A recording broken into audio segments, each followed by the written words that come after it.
Hello and welcome students.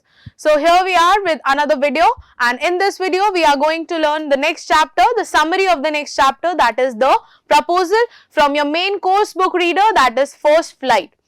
तो हम इस चैप्टर की समरी देखेंगे सबसे पहले, उसके बाद देखेंगे कुछ important questions. So first the play begins with the scene set in Chubukov's house. Lomov comes there and meets Chubukov. So basically there are these three characters हमें जो पूरे चैप्टर में दिखाए गए हैं. First is Chubukov, जो Natalia स्टेपनोवना के father हैं. Then there is Natalia Stepanovna herself, and then there is Ivan Lomov Vasilevich. तो ये जो लोमोव है ये नेबर है चुबुकोव्स का, एंड वो उनके घर पे जाता है जस्ट टू मीट, और इसके पास एक प्रपोजल है जो कि ये देने जाता है अपने नेबर्स को. Chubukov's is extremely happy to meet him, और चुबुकोव उसको देखकर, लोमोव को देखकर बहुत खुश हो जाता है. He asks him to sit down and also inquires why he was wearing an evening dress.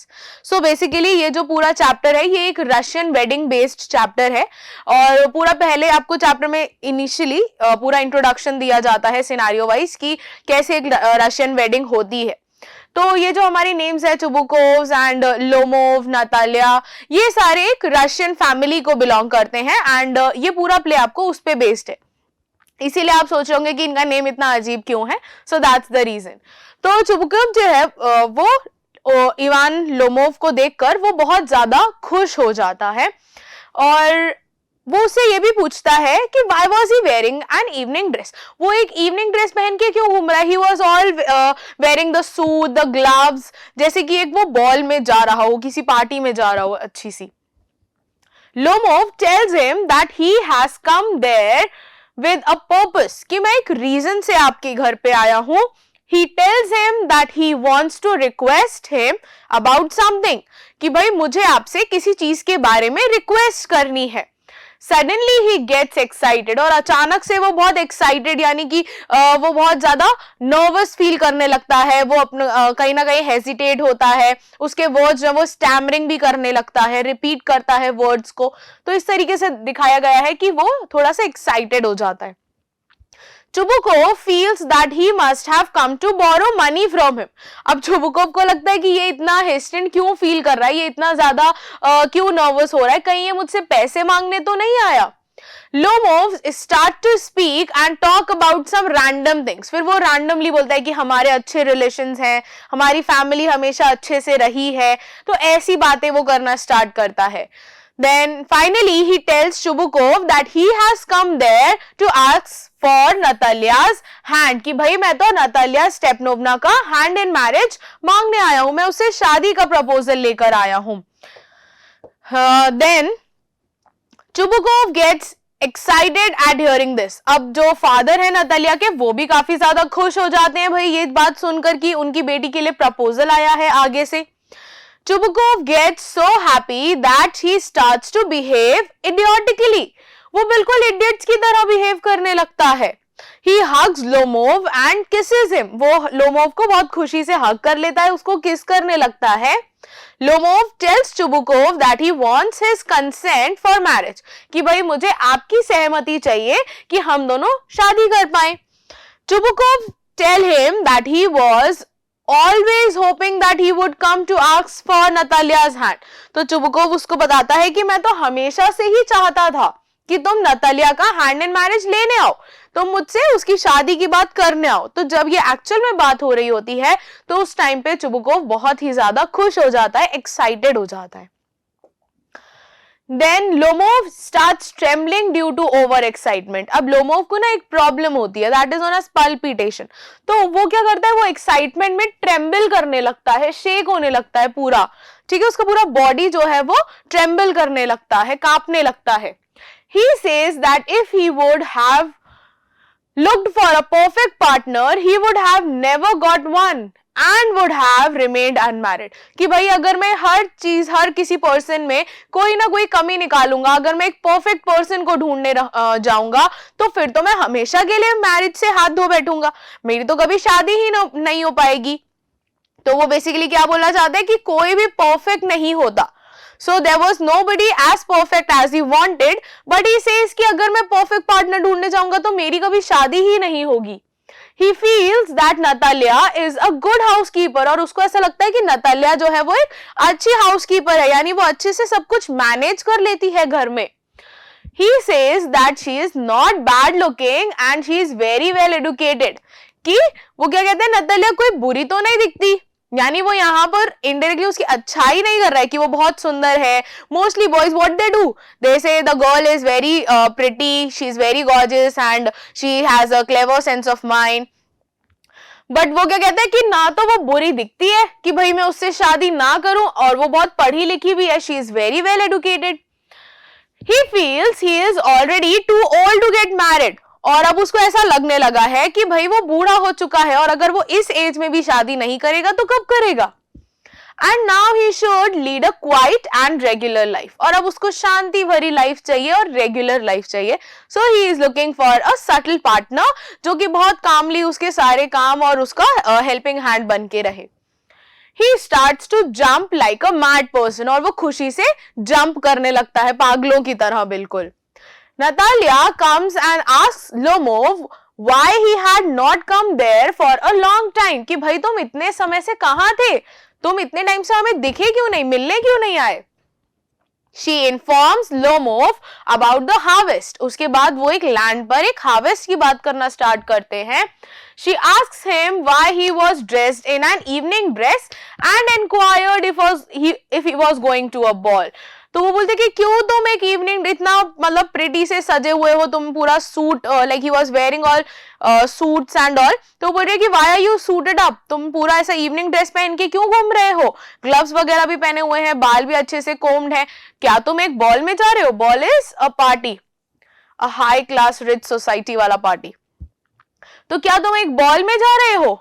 So before Lomov told Natalia his purpose for the visit, they were off to the point. वो अपनी marriage की बात करने से पहले ही अपने point से भटक जाते हैं, जो मेन कॉज होता है उनके मिलने का उससे भटक जाते हैं.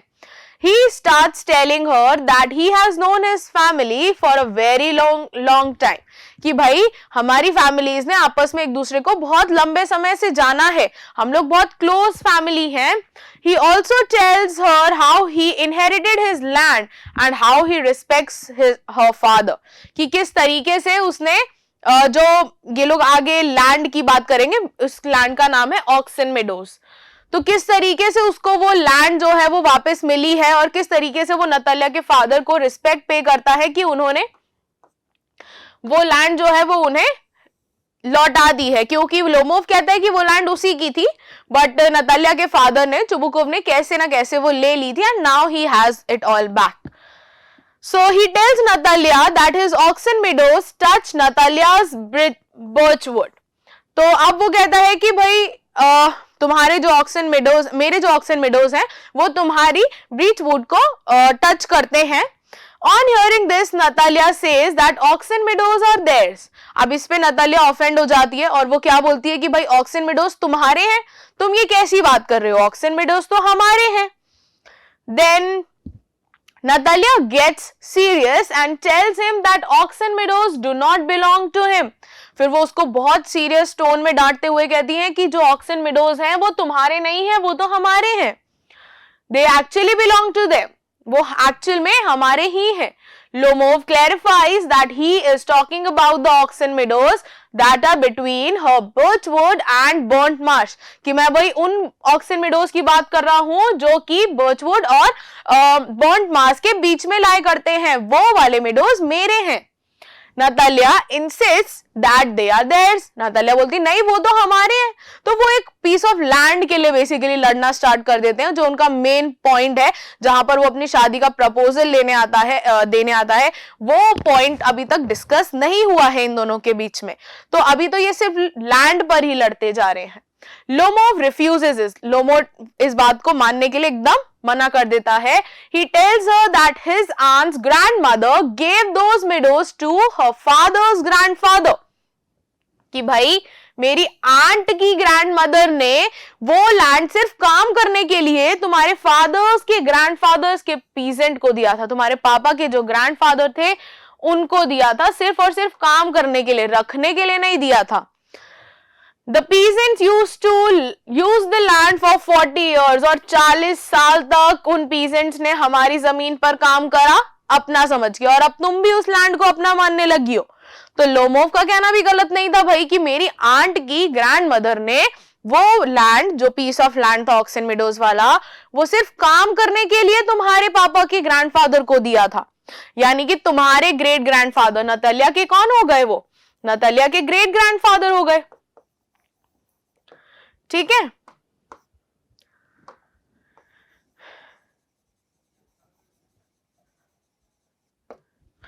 सो नतालिया के ग्रेट ग्रैंडफादर को वो सिर्फ काम करने के लिए दिया गया था, लेकिन उन्होंने 40 इयर्स तक काम किया तो उनको लगा अब ऑक्सन मेडोज सिर्फ उन्हीं के ही है। Natalia refuses and sticks on her point that those meadows are theirs. Natalia इन सारी बातों को मानने के लिए मना कर देती है और बोलती है कि नहीं, ऑक्सन मेडोज तो सिर्फ हमारे हैं। Lomov, on the other hand, says that he has the document to prove that it is his land. अब लोमोव जो है वो भी अपनी बात पे अड़ जाता है कि भाई मेरे पास डॉक्यूमेंट्स है ये प्रूव करने के लिए कि वो लैंड मेरे को बिलोंग करती है, वो तो मेरी ही लैंड है। Natalia tells him that they had that land for nearly 300 years now. कि भाई हमारे पास, नतालिया बोल रही है हमारे पास वो लैंड कुछ 300 साल से है, आज से नहीं है। जब से तुम बोल रहे हो कि आंट की ग्रैंडमदर ने काम करने के लिए दिया पीजेंट्स को, तब से नहीं है वो लैंड हमारे पास, वो तो उससे भी पहले से हमारे पास ही थी। कितने ईयर से? 300 ईयर्स से हमारे पास है वो land. Both of them continue fighting over the ownership of the land. अब वो दोनों सिर्फ ओनरशिप पे लड़ने लगते हैं। बेसिकली जो शादी का प्रपोजल वाला टॉपिक था वो तो खत्म ही हो गया, बिल्कुल वो बीच में आया ही नहीं। कौन सा टॉपिक आने लगा? अब ये लोग लड़ने लगे एक पीस ऑफ लैंड पे, और उसका नाम क्या है? Oxen Meadows. ये याद रखना है। Lomov offers to make a present of them to Natalia. वो कहता है कि ठीक है, तुम कह रही हो ना तुम्हारा है, तो आज से मैंने तुमको वो गिफ्ट में दे दिया। ऐसा मान लो कि मैंने वो तुमको प्रेजेंट में दे दिया, गिफ्ट कर दिया, तुम रखो। She also says that she can make a present of them to him. कि भाई मैं भी तुम्हें इस चीज का प्रेजेंट दे सकती हूं, बट मैं क्यों दूं? They start shouting at each other. तो यहां पर लोमोव जो है वो मजाक बनाने के लिए नतालिया का कहता है कि ठीक है जाओ, मान लो मैंने तुमको गिफ्ट में दे दिया। तो नतालिया कहती है कि मैं भी तुमको गिफ्ट बनाकर दे सकती हूं उसका, और इसी चीज पर उनका बहस जो है वो काफी ज्यादा बढ़ जाता है। Chubukov also enters the room। और इतना शाउटिंग सुनकर चुबुकोव भी रूम में आता है। Natalia asks him to tell Lomov that the Oxen Meadows are owned by them। अब नतालिया बोलती है कि भाई पापा आप बताओ कि ऑक्सन मेडोज किसके हैं? वो हमारे ही है ना। So Chubukov also supports Natalia and regards the meadows as theirs। और फिर वो भी बोलता है कि हाँ वो तो हमारे ही हैं भाई। Lomov refuses। अब लोमोव फिर से ऑफेंड हो जाता है कि नहीं वो तो मेरे हैं। Chubukov says that by shouting, Lomov cannot prove that the Oxen Meadows are owned by him। अब Chubukov बोलते हैं थोड़ा सा आराम से बोलो, धीरे से बोलो, इतना लड़ने की जरूरत नहीं है, और लड़ने के बाद भी तुम जो शाउट कर रहे हो, शाउट करने से ये प्रूफ थोड़ी होगा कि वो जो ऑक्सन मेडोज है वो तुम्हारे हैं। शाउट करने से थोड़ी ना प्रूव होगा। तो वो बोल रहे हैं कि आराम से बात करते हैं, जिसके भी हैं there is no need of shouting. So Chubukov accuses Lomov by saying that he cannot talk to him so disrespectfully as he is twice of his age। अब Chubukov बोलता है लोमोव को, भाई तुम मुझसे इस तरीके से बात नहीं कर सकते, चिल्लाकर और बदतमीजी से, डिसरिस्पेक्टफुली बात नहीं करोगे तुम मुझसे। क्यों? क्योंकि मैं तुम्हारी एज का ट्वाइस हूं। I am the age of your father, क्योंकि almost he was the age of this Lomov's father. तो वो बोलते हैं कि तुम मुझसे ऐसे डिसरिस्पेक्टफुली बात बिल्कुल नहीं करोगे। So Lomov says that he is calling his land as his and wants him to speak to him politely। भाई एक तो तुम मेरी लैंड को अपना कह रहे हो, ऊपर से मेरी बात मानने के लिए भी तैयार नहीं हो, और फिर मुझसे ये भी एक्सपेक्ट कर रहे हो कि मैं पोलाइटली बात करूं तुमसे। मतलब ये तो वही बात हो गई, भाई मेरी चीज है, एक तो तुम मुझसे वो छीन रहे हो, और छीनने के बाद तुम मुझ पे चिल्ला भी रहे हो, और फिर मुझसे एक्सपेक्ट कर रहे हो कि मैं तुमको बहुत ही ज्यादा पोलाइटली और प्यार से जवाब दूं। तो ये कैसे पॉसिबल है? तो ये लोमोव जो है वो उसको समझाने की कोशिश करता है। He calls Chubukov a land grabber. और यहां पर ही वो चुबुकोव को क्या बोल देता है, लैंड ग्रैबर, कि भाई उसने दूसरे का लैंड जो है वो ग्रैब किया है। लैंड ग्रैबर कौन होते हैं, जो कुछ टाइम के लिए जिनको लैंड दिया जाता है और वो काम करते करते उसको अपना ही मानने लग जाते हैं और उसके लिए कुछ रिटर्न में देते नहीं है। सो वो चुबुकोव को क्या बोल देता है, लैंड ग्रैबर, कि भाई उसने मेरा लैंड ग्रैब किया है।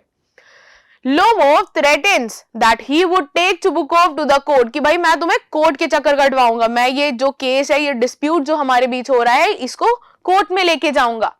A lot of abuses are exchanged between them, और उसके बाद वो एक दूसरे के ऊपर शाउट करते हैं, बहुत ही ज्यादा एक दूसरे को रिब्यूक करते हैं, डांटते हैं चीजों के लिए।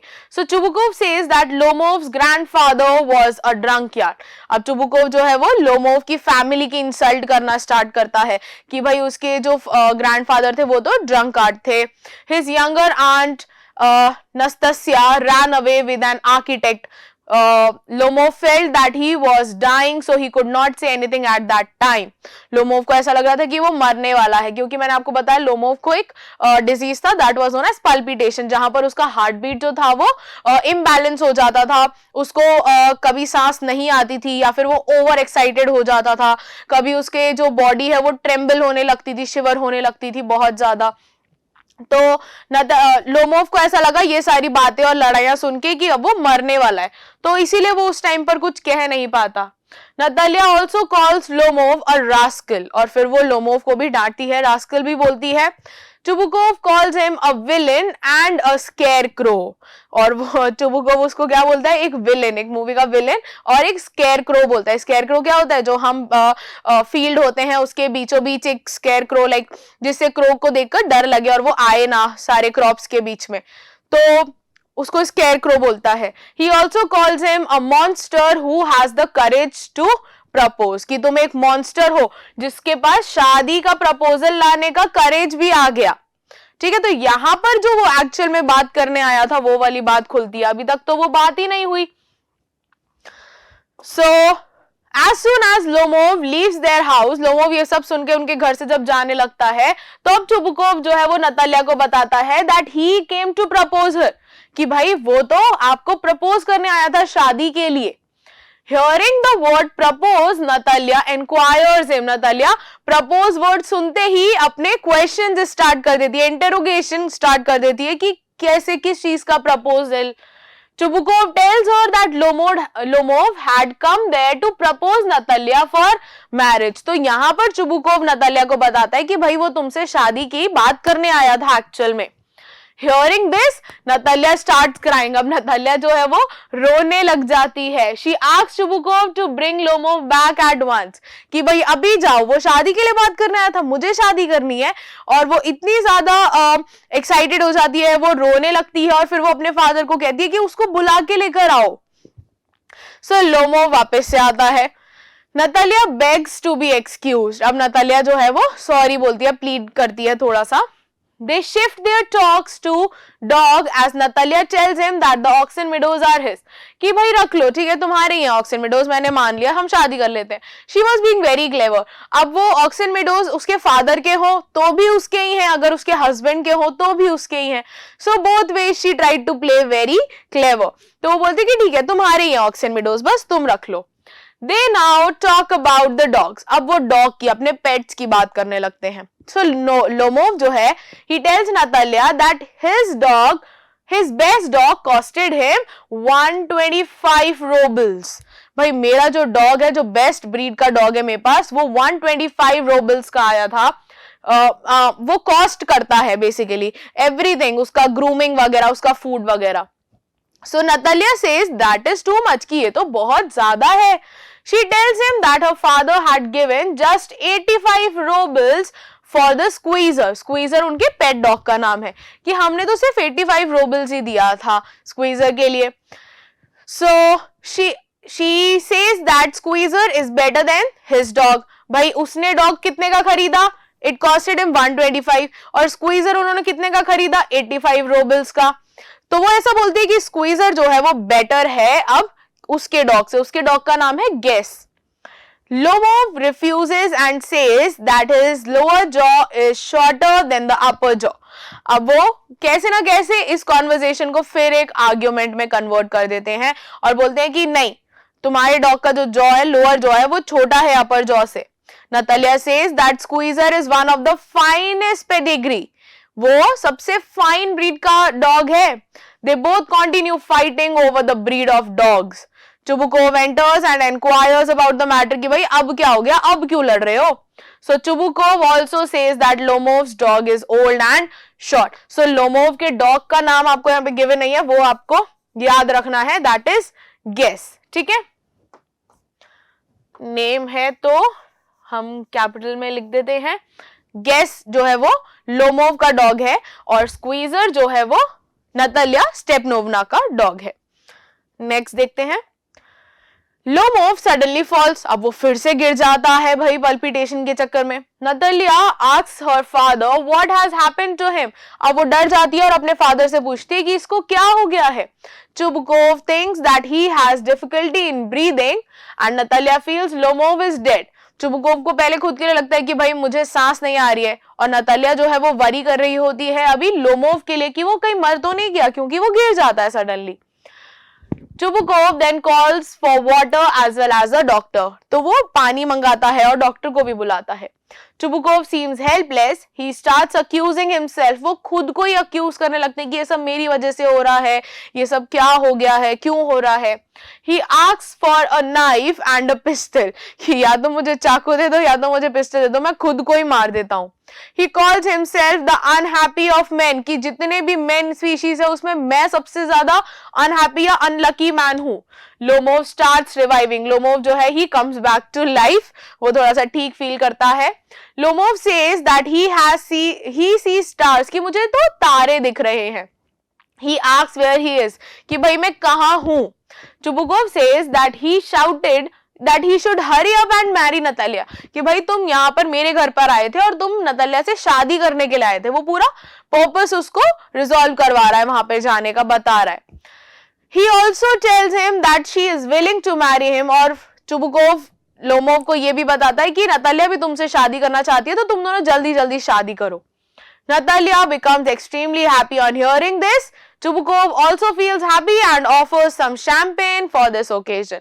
और वो दोनों आपस में शादी कर लेते हैं. उसी पॉइंट पर they exchange their rings and kisses और वहीं पर ही champagne open करके चुबुकोव जो है वो सेलिब्रेट करना स्टार्ट कर देता है. So this was the entire story. Now अब हमें एक चीज बस याद रखनी है. लोमोव फॉल सडनली, जैसे लोमोव गिर जाता है, एक्साइटेड फील करता है and he was already an old man. तो उसके साथ एक प्रॉब्लम था. उस प्रॉब्लम का नेम क्या था? उस प्रॉब्लम का नेम था पल्पिटेशन. ठीक है, तो ये आपको याद रखना है कि भाई उसको किस चीज का प्रॉब्लम था. दैट प्रॉब्लम वाज पल्पिटेशन, जहां पर उसका ब्रीदिंग जो था वो इम्बैलेंस हो जाता था. वो कहीं ना कहीं बहुत ही ज्यादा like sometimes his heart skipped a beat और sometime it used to beat extremely faster. तो इसकी वजह से वो बहुत ज्यादा बॉडी में उसका इम्बैलेंस चलता रहता था. सो ये तो हो गया आपका पूरा चैप्टर का summary. Now further we shall see some important questions. So, पहले हम देखते हैं short answer type question. First question is why did Lomov want to get married. उसको शादी क्यों करना था? So, उसको शादी इसलिए करना था because he was already an old man and now he wanted a partner, a subtle partner who was understanding. And then he sees Natalia who was also a good housekeeper and she was not ugly as well. तो इसीलिए उसको शादी करके settle होना था और बिल्कुल quite और रेगुलर लाइफ बिताना था. How does Natalia excite Lomov to the point of verbal fighting? Natalia कैसे excite करती है यानी provoke करती है. यहाँ पर excite का मतलब क्या है? provoke करती है लड़ने के लिए of their verbal fighting. So the first topic is Oxen Meadows. First topic was Oxen Meadows, सबसे पहला वाला. और second था the breed of dogs. The breed of dogs. So ये तो हो गया फर्स्ट टॉपिक, ये हो गया second topic. Then how does Natalia react when she comes to know that Lomov had come to propose? Natalia का क्या रिएक्शन होता है जब उसे ये पता चलता है कि लोमोव जो था उसे प्रपोज करने आया था? तो जब वो लड़के लोमोव को भगा देती है, सो वहां पर वो बहुत ज्यादा रिग्रेट फील करती है. And immediately she asks her father to call Lomov back, and there she is who's wanting to marry Lomov, और वो कहीं ना कहीं उस कॉन्वर्सेशन को बीच में वापस से छोड़ के ब्रीड ऑफ डॉग्स पे फाइट करने लगती है. What disease does Lomov suffer from? How does he explain its symptoms? भाई किस तरीके का डिजीज, ये तो मैंने अभी आपको लिखकर बताया. He was suffering from palpitation, जहां पर उसका जो हार्ट बीट था वो इरेगुलर हो जाता था, वो कहीं ना कहीं गिर भी जाता था. And he also shares that उसका बॉडी जो था वो शिवर करने लगता था.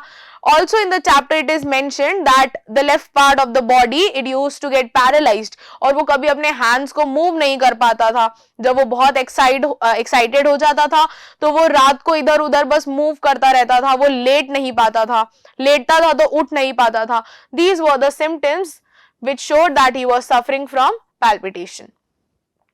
What were the subjects of dispute between Natalia and Lomov? तो ये subject of dispute जो था वहां पर आप first ये समझा देंगे और second ये समझा देंगे. ठीक है. सो यहाँ पर हाउ डज नतालिया है, तो आप ये दोनों का नेम लिखकर वो किस तरीके से एक्साइट कर रही थी. वो हमेशा लोमोव की बात को कट कर रही थी, as well as she was trying to prove her point over his. और यहाँ पर आपको सिर्फ और सिर्फ सब्जेक्ट्स बताने हैं, मतलब इनका नेम बताना है और इनके बारे में आप छोटा छोटा ब्रीफ दे सकते हैं. ठीक है. So these were short answer type questions. Now let us see long answer type question. The principle forgive and forget helps a lot in maintaining cordial relations with the neighbors. अगर हम forgive और forget पर थोड़ा सा जोर देंगे तो हम अपने neighbors, friends, families, relatives, acquaintances सभी से थोड़ा सा प्यार से अच्छा सा relation बना के रख सकते हैं. Do you think Anton Chekhov conveys his message in the play The Proposal? Anton Chekhov is the writer, the author of this play. क्या वो मैसेज वो इस पर्टिकुलर प्ले से, द प्रपोजल से आपको समझा पाए? Of course he did.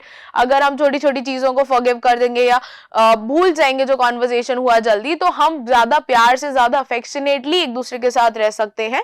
क्योंकि नेबर्स का कहीं ना कहीं ऐसा होता है कि वो हमारे काम आ ही जाते हैं या somewhere we need their help. Yes. तो इसी तरीके से हमें किसी भी चीज को ऐसे पकड़ के नहीं बैठना चाहिए कि उस टाइम पर हमने ऐसा लड़ाई किया था तो अब हम कभी बात नहीं करेंगे. ऐसा हो जाता है मोस्टली सोसाइटीज में, बट हमें इस चीज पर गौर करना चाहिए कि we people live in a society, and in a society you can not manage everything alone. हमें बहुत सारी जगह पे बहुत सारे लोगों की जरूरत पड़ती है. So forgive and forget. Of course this has been conveyed by the author very beautifully through the play.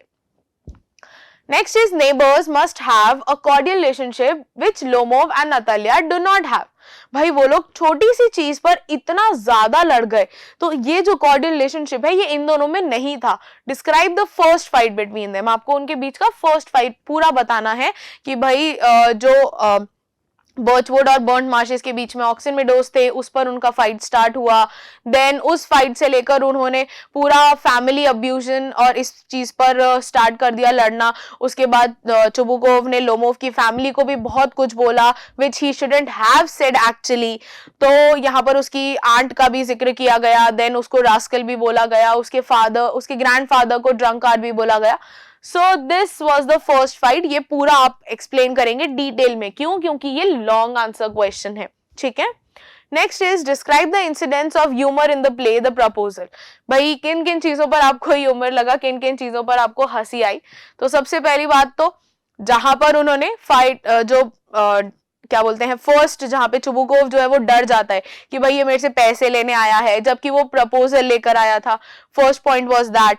Next point was when Natalia enters और वो ऑक्सन मेडोज का जिक्र करती है, तो वो ऑक्सन मेडोज के ऊपर छोटी सी चीज पर बहुत ज्यादा लड़ने लगते हैं. उसके बाद चुबुकोव अननेसेसरीली उसकी फैमिली का मेंशन करने लगता है, that is grandfather was a drunkard. So ये चीजें लास्ट में जैसे ही नतालिया जो है वो स्विच कर जाती है अपना साइड, एंड अभी तक वो चुबुकोव के साइड थी, that the Oxen meadows are there, और उनका डॉग बेस्ट था. बट जैसे ही वो सुनती है कि भाई प्रपोजल आया है मेरे लिए शादी का, so she switches the side, वो जल्दी से लोमोव की साइड हो जाती है. So this was the humorous incident in the play.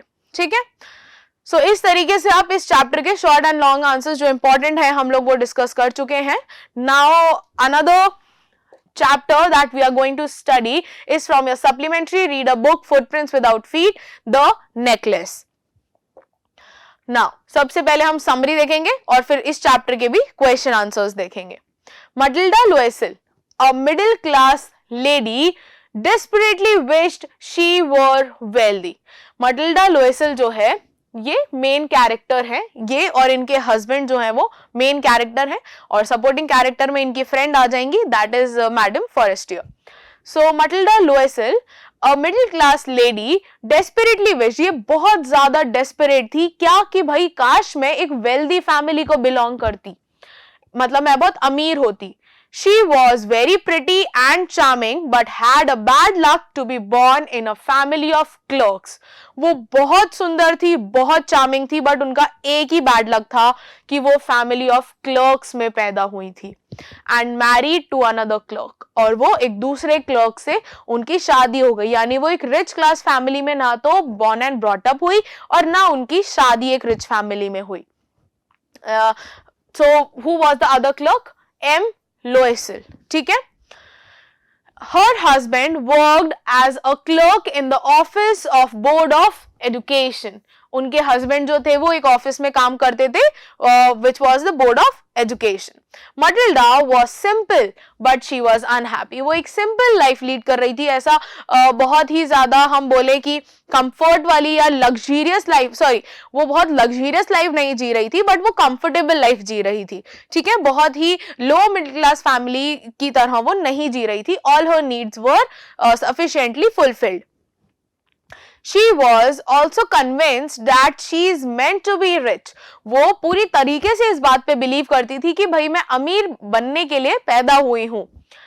That she detested her real life and spent all day dreaming and despairing about the fabulous life that she was not having. वो पूरा दिन बस इसी सपने में निकाल देती थी कि किस तरीके से उसको अमीर होना चाहिए था, जब वो अमीर होती तो वो क्या करती, बस इन्हीं चीजों के बारे में she dreams and despairs कि भाई मेरे पास नहीं है, क्यों नहीं है, अगर होता तो मैं क्या करती, और इसी तरीके से वो अपना पूरा दिन निकाल देती थी क्रिटिसिज्म में. One day, M. Loisel, यानी कि उनके जो हस्बैंड है, he brought an invitation to a fancy ball.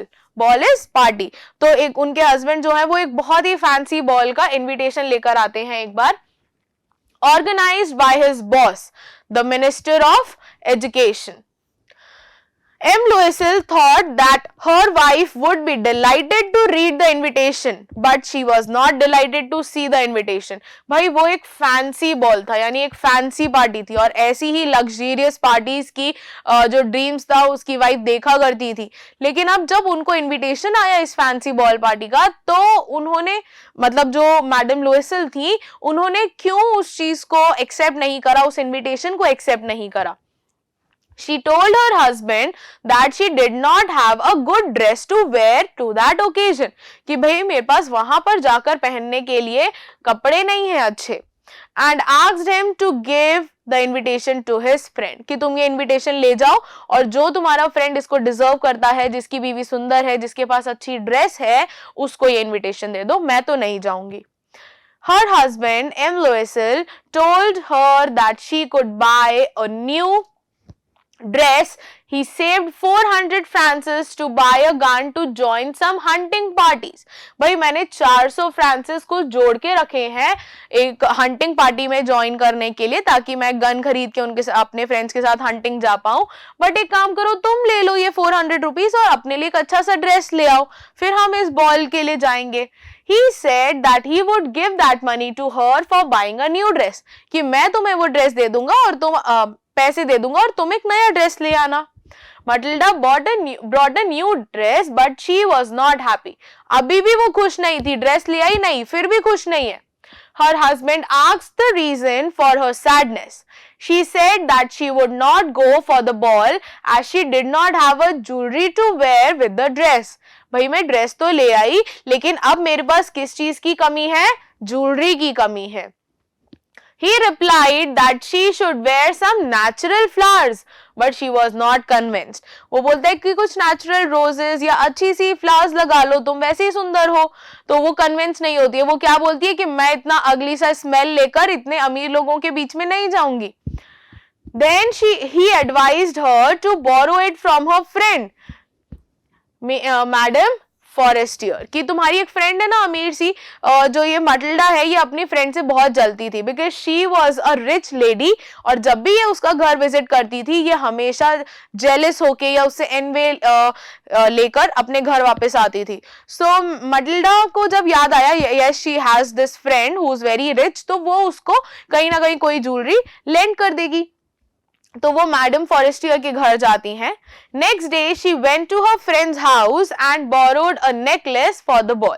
और वो उससे एक नेकलेस लेकर आती हैं बॉल के लिए. The night of the ball arrived and Matilda was happy at the occasion. जैसे ही बॉल वाली नाइट आई, जब उनको पार्टी में जाना था, तो मटिल्डा जो थी वो बहुत खुश थी. She looked very beautiful in the dress. वो बहुत सुंदर लग रही थी उस ड्रेस में. Everyone liked her and she was absolutely thrilled. उसको क्या चाहिए था कि सब उसको पसंद करें, और क्योंकि सबने उसको पसंद किया तो वो बहुत ज्यादा thrilled फील कर रही थी, अच्छा फील कर रही थी. She and her husband did not leave until 4 AM. और उन्होंने पार्टी कब तक नहीं छोड़ी? 4 बजे तक वो लोग वहीं थे. Then they caught a cab and returned home. उसके बाद वो घर जाते हैं और फिर अपना जो भी गेटअप वगैरह है वो चेंज करते हैं. When she returned home, she was changing her dress. Matilda wanted to see her beauty in the final view before mirror. अब उसने, क्योंकि वो पूरा ड्रेस और ज्वेलरी जो था, now she had to take it all off, so she was standing in front of a mirror और वो खुद को अच्छे से एक बार लास्ट टाइम अच्छे से निहार रही थी कि वो कितनी सुंदर लग रही होगी. Suddenly she noticed that the necklace was not around the neck. अब उसको पता क्या चलता है कि जो नेकलेस, वो डायमंड नेकलेस जो वो अपनी फ्रेंड से, मैडम फॉरेस्टियर से लेकर आई हैं, वो तो है ही नहीं उनके नेक पे. She was shocked to see that the necklace had gone lost. वो नेकलेस कहीं गुम गया है. She cried out and informed her husband that she had lost the necklace. Her husband searched for the necklace on every place where they went last night. उनके husband जो थे वो बहुत डर गए क्योंकि वो नेकलेस वो अपनी फ्रेंड से लेकर आई थी. तो उनके हस्बैंड ने उस सब जगह ढूंढा जहां पर भी वो पिछली रात को गए थे, like outside the ball and from the place where they took the cab to their home. He went to the police and the cab offices कि भाई कोई कैब अगर आपको दे के गई हो डायमंड नेकलेस कैब वाले ने दिया हो. He also put an advertisement in the newspaper but the necklace was not found. उसने सब कोशिश किया बट नेकलेस कहीं नहीं मिला. So he advised not her, his wife to write a letter to her friend telling her that she needed some time to get the necklace repaired. बोलो कि तुम्हारी जो नेकलेस है उसका क्लैप्स जो है वो टूट गया है, हुक जो है वो टूट गया है, तो मुझे वो बनवाने में थोड़ा सा टाइम चाहिए. ये लेटर लिखकर तुम अपनी फ्रेंड को भेजो और तब तक मैं नेकलेस ढूंढने की कोशिश करता हूँ. तो उसकी वजह से we could like buy some time, हमें थोड़ा टाइम मिल जाएगा. At last Matilda decided to replace the necklace with a necklace that looked similar to it. कि भाई मैं एक नया नेकलेस खरीदती हूँ जो उसकी तरह ही दिखे. Her husband gave her 18,000 francs which his father had left for him. उसके बाद उन्होंने क्या किया, उन्होंने कुछ 18,000 फ्रांसेस जो उनके फादर उन्हें देकर गए थे, उन्होंने अपनी फादर से लिए थे आफ्टर ही पास्ड अवे, ये सारे मटिल्डा को दे दिए. He took the loan of the remaining amount and purchased a diamond necklace for 36 francs.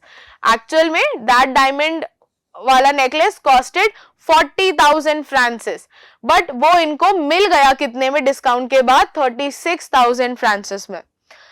She returned the necklace to her friend और उन्होंने ये नया नेकलेस खरीद के अपनी फ्रेंड को तो रिटर्न कर दिया. अब क्योंकि लोन लिया है, 18,000 फ्रांसेस तो उनके पास थे, रिमेनिंग उनको 18,000 फ्रांसेस जो थे वो बोरो करने पड़े. तो 18,000 फ्रांसिस को चुकाने के लिए अब उनको काम करना था, सुबह शाम काम करना था.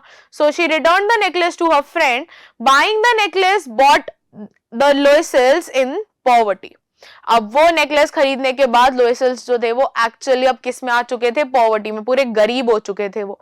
दे lost their house, their maid and their comfortable lifestyle. तो एक नेकलेस की वजह से उन्होंने अपना घर भी गंवा दिया, जो मेड आती थी उनके यहाँ काम करने वो भी, और एक कंफर्टेबल लाइफस्टाइल. लग्जरियस तो नहीं था बट कंफर्टेबल तो था एटलीस्ट, अब वो भी नहीं रहा. And on top of it all, Matilda lost her good-looking face. Now she had to work from morning to evening.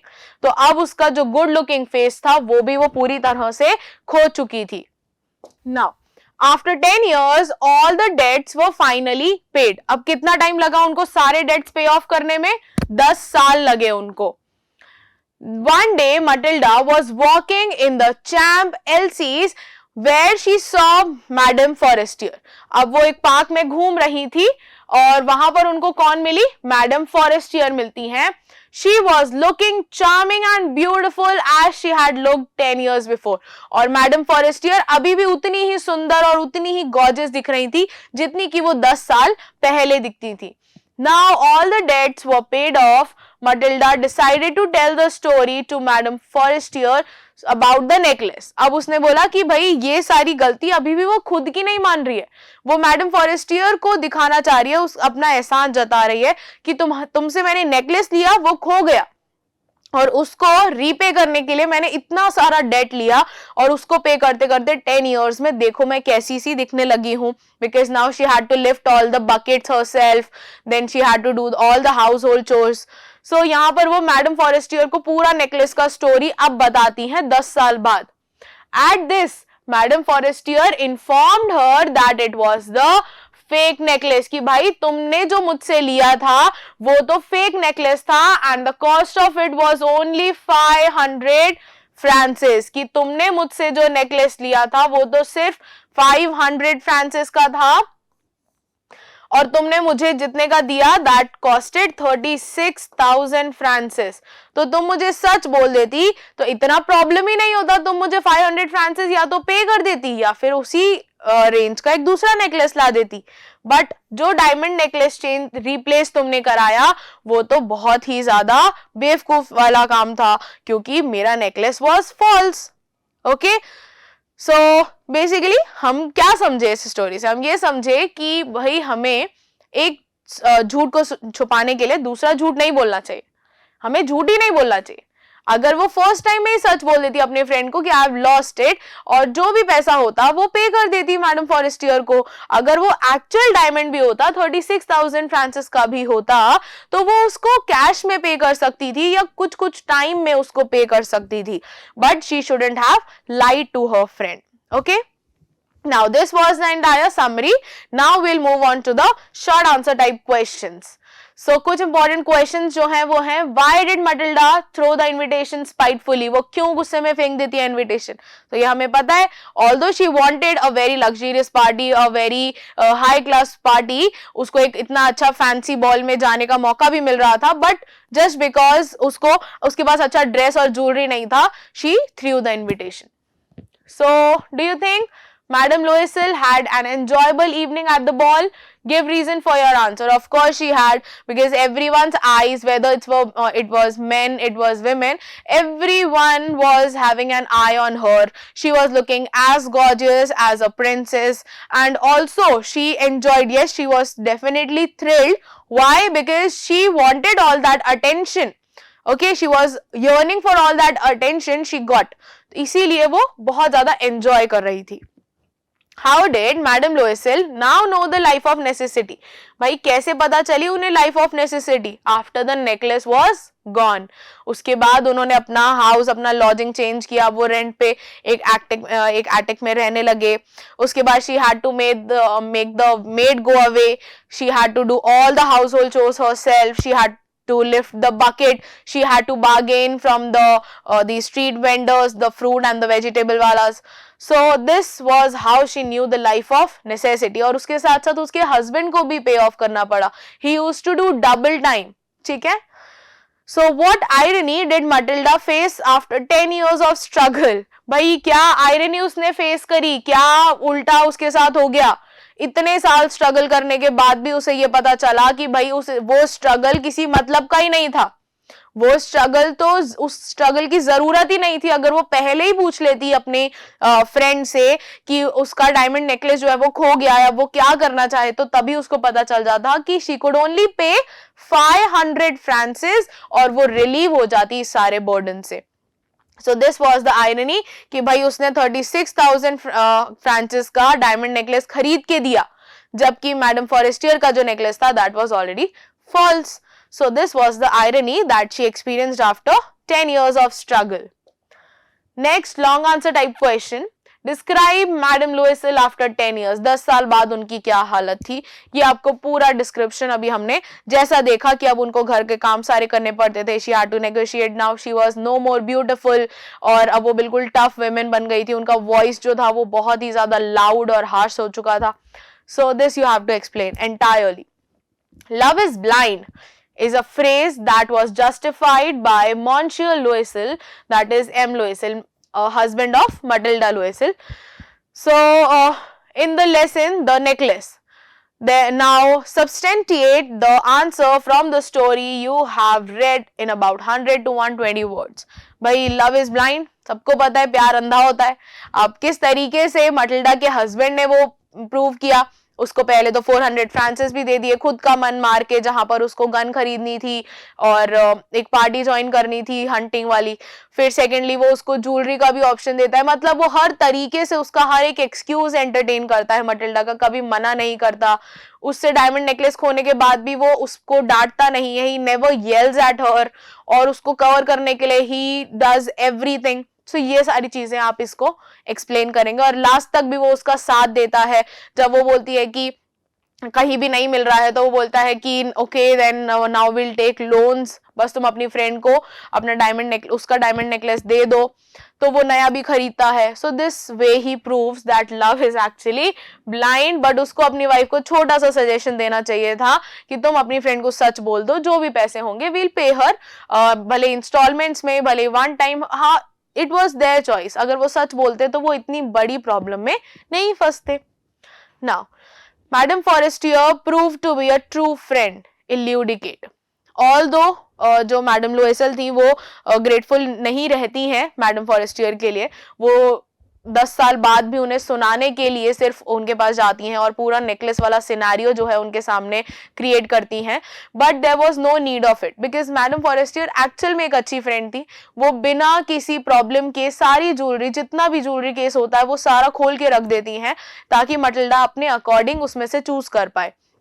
और जब वो उससे 10 इयर्स बाद भी मिलती हैं तो वो बहुत सॉफ्टली, बहुत कामली ये चीज बोलती हैं कि तुमने मुझे पहले क्यों नहीं मिला, बिकॉज बोला इस चीज के बारे में, because mind was already like false. उसके बाद जो मैडम फॉरेस्टियर है वो कभी भी उस टाइम पीरियड के बीच में कभी मटिल्डा को बोलती नहीं है कि तुमने अभी तक मेरा डायमंड नेकलेस नहीं दिया. जब वो उसको लेटर लिखती है कि she had broken the clasp and now she had to get it repaired, तो उसके बीच में भी वो कभी भी ऑब्जेक्शन नहीं करती है. So she actually prove to be a true friend. ये आपको पूरा एग्जाम्पल देना है चैप्टर के अकॉर्डिंग. ऑल्दो ये आंसर्स जो होते हैं ये जितने भी आंसर्स होते हैं ये इंटेलेक्चुअल बेस्ड होते हैं, आपकी थॉट्स पे डिपेंड करते हैं. बट बच्चों आपकी थॉट्स के साथ साथ थोड़ा सा जो रेलेवेंस है, जो कॉन्टेक्स्ट है, वो आपको चैप्टर में से भी लेना पड़ेगा, राइट. सो जो भी चीज आप समझा कर आते हैं किसी भी फ्रेज के फॉर्म में, कोई कोटेशन दे देते हैं तो उस कोटेशन का रेलेवेंस आप चैप्टर से देंगे ताकि दोनों का थोड़ा सा रिलेशन बना रहे चैप्टर में. ठीक है. So this was all about the chapter, the short answer question as well as the long answer question. So here we come to an end of this video. I hope you must have understood it and now you will practice these answers by writing in your copies yourself. तभी आपको answers frame करने आएंगे. ठीक है. So this is all for today. Have a good day children.